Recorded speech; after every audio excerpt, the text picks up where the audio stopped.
Chapitre second. Razzia chez les Kikon. Ulysse, Ulysse! Mon nom court sur toutes les lèvres, et nos navires, si rapides, n'attendent qu'un signal pour reprendre la mer. Des rameurs aux pilotes, pas un qui ne m'interpelle. Nous rentrons en vainqueurs, enfin.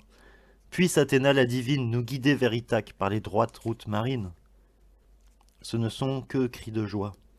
Sous les bancs des rameurs s'entassent les sacs de butin.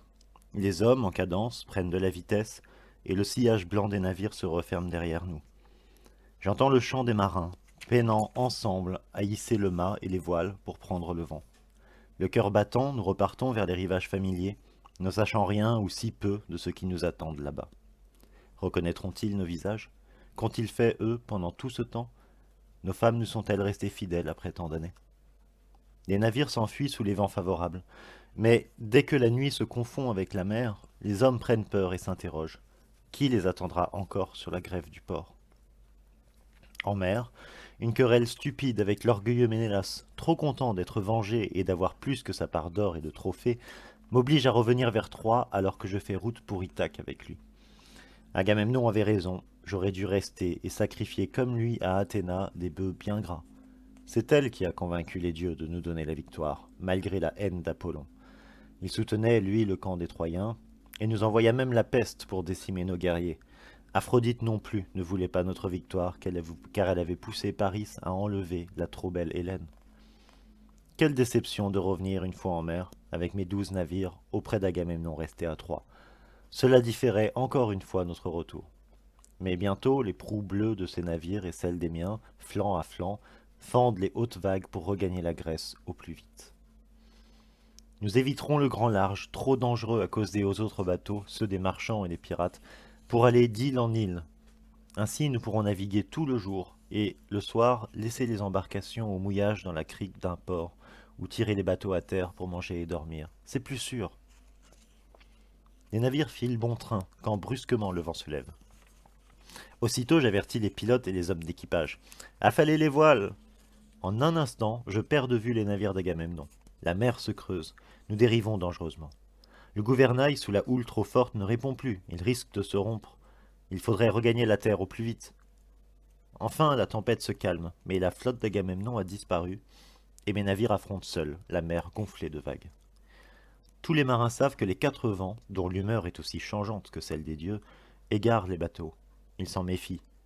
Euros vient du sud-est, Zéphyr du nord-ouest. Borée, c'est le vent du nord, et Notos, celui du sud.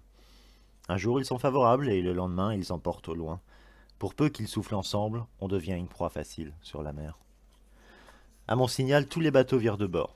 Mais puisque le vent nous pousse près de la cité d'Ismaros, chez les Kikones, pourquoi ne pas profiter d'un dernier pillage, même si les bateaux sont déjà chargés de butin et de captifs? Après tout, les Kikones ne sont-ils pas les alliés des Troyens? Et puis, les marins veulent des femmes. Le pays des Kikones est facile à attaquer. Il est plat, et l'on peut se dissimuler dans les marais, sans risque d'être à découvert. Un peu plus loin, sur la hauteur, la ville d'Ismaros et le temple d'Apollon. Les Kikones tentent en vain de défendre Ismaros. Ils sont massacrés, leurs femmes enlevées, loin de la ville, leurs maisons pillées. Ismaros résonne de cris et de larmes. Nous n'épargnons personne, ni les vieillards, ni les enfants, sauf le grand prêtre d'Apollon, Maron, sa femme et son fils. Si je décide de lui laisser la vie sauve, c'est peut-être parce qu'à ce moment-là, je me souviens de Télémaque. Il doit avoir le même âge que leur enfant. Maron, terrorisé, me donne en échange 7 pièces d'or finement ciselées, un cratère en argent massif et 12 amphores pleines d'un vin doux, sans mélange, dont personne excepté sa femme et son intendante ne connaissait l'existence. Une boisson divine qu'il faut mélanger à 20 mesures d'eau pour que tout son arôme se développe. Quand enfin le pillage cesse, j'ordonne à tous de reprendre la mer au plus vite. Mes compagnons refusent. Ils veulent fêter sans attendre cette nouvelle victoire en partageant équitablement les biens amassés. Dans leur folie, ils n'offrent ni sacrifice ni libation aux dieux, et ils égorgent sur le sable des dunes le bétail volé, des moutons et des bœufs. Ils mangent et s'enivrent toute la nuit en riant de façon obscène. Mais au petit matin, de très nombreux Grecs venus de l'intérieur des terres arrivent en renfort à cheval et à pied pour venger les leurs. Repliez-vous près des navires! Les hommes, surpris, comprennent vite que le combat sera inégal. Tous au navire, il faut fuir au plus vite! Chacun, sa lance de bronze au poing, repousse les adversaires qui percent nos lignes. Les rameurs sont à leur poste et les sacs de cuir chargés du butin sont entassés à la hâte sous leurs bancs. À la tombée de la nuit, les Kikones nous assaillent de plus belle. Nous leur échappons de justesse en manœuvrant les navires hors de leur portée. Malheur à nous, trop contents de nous enrichir une dernière fois, pourquoi avons-nous commis un tel massacre? Qu'avons-nous fait, nous, les courageux vainqueurs de Troie?